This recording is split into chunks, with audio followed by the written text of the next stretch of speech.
Sebanyak 554 orang warga Myanmar dan Bangladesh terdampar di pesisir Kecamatan Sunudun dan Kecamatan Baktia, Kabupaten Aceh Utara pada Minggu pagi. Imigran ini terdampar di 3 lokasi yang berbeda, yaitu di Desa Matampuntung dan Desa Menasasago, Kecamatan Sunudun.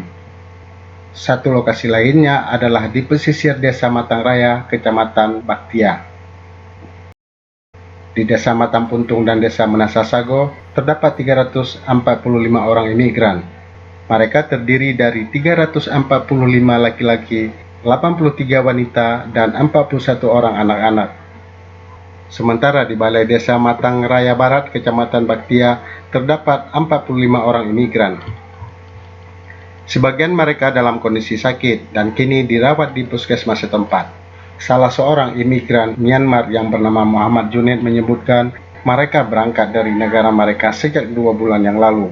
Menurutnya, tujuan awal imigran tersebut adalah negara Malaysia untuk mencari kerja.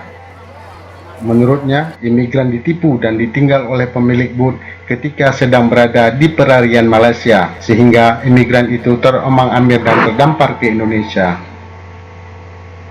Kehadiran imigran ini sempat menarik perhatian warga setempat. Warga menunjukkan empati mereka dengan menyumbangkan pakaian bekas layak pakai dan menyediakan makanan dengan membuka dapur umum. Kini mereka sudah dibawa ke Polres Aceh Utara untuk diamankan.